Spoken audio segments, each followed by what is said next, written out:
자, 그리고 오늘 저희 YTN이 또 보도를 해드렸는데요. 박경서 대한적십자사 회장이 활동비 명목으로 1년에 1억 원 가까운 돈을 현금으로 지급받아서 사용을 해온 것으로 드러났습니다.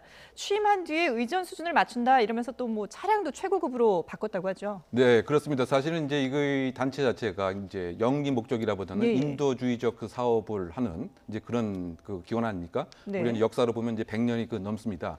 그런데 그것에 이제 총 책임을 맡고 있는 그 회장께서 의전 목적으로 예. 소위 그 EQ라고 하는 상당히 1억 원 이상의 호가하는 차로 바꿨다는 것입니다. 네. 그런데 그 지난번에 바꾼 지 불과 10개월이 안 돼서 또 바꿨다. 이런 것에 있어서 예. 의전을 왜 이렇게 중요시해야 되느냐 이런 그 비난의 시각이 분명히 있는 것 같고요. 마찬가지로 이 직 자체는 사실은 그 무보수 그 봉사직입니다. 그렇죠. 예. 다만 이제 뭐 일상적인 그 활동비 등을 위해서 예. 일정한 액수를 지급하기는 합니다만 그것도 이제 지난번에는 이제 700월 20만 원이었는데 800만 원 이상으로 이제 뭐 이렇게 올리려고 했다라고 하는 뭐 이런 점들과 그 비추어서 예.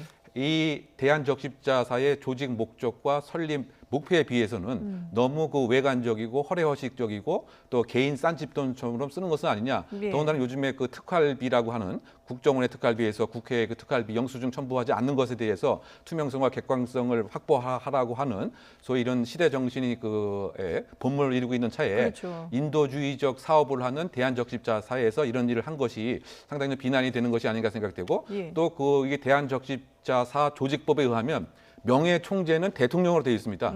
그리고 이제 부명예총재가 국무총리로 되어 있을 정도로 그 위상이라고 하는 것은 상징성과 도덕성, 예. 봉사성을 먼저 담보로 하는 것인데 그런 그 조직의 성격하고는 너무 다른 행보가 아닌가 이런 점에서 그 비판의 시각이 있는 것이 아닌가 보입니다. 예, 뭐 대한적십자사 측에서는 문제가 없다, 절차상의 문제가 없다 얘기를 하고 있지만 그래도 어쨌든 이 돈이 결국은 다 우리 적십자 회비를 낸 그 국민 돈 아니겠습니까? 그렇죠. 이런 문제를 예, 없애려면 어떻게 해야 될까요? 그렇죠. 지금 이제 얘기하는 것이 급여는 없다는 거 아닙니까? 예. 근데 업무 추진비라는 명목으로 1년에 2,900만 원을 가져갔다는 거예요. 예. 근데 그거 외에 활동비라고 하는 명목으로 다시 한 달에 720만 원씩. 예. 그러면 업무 추진비가 2,900만 원이 있는데 예. 다시 다른 명목으로 한 달에 720만 원을 가져가고 그것도 부족해서 820만 원 올리려다가 반발에 부딪혀서 지금 못했다는 거 아닙니까? 예. 그렇다면 이건 눈 가리고 아웅식이죠. 차라리 급여를 얼마를 책정을 하고 예. 그리고 또 영수증을 쓰도록 하고 이렇게 해야 되는데 지금 이런 업무 추진비라든지 활동비라든지 이런 것들이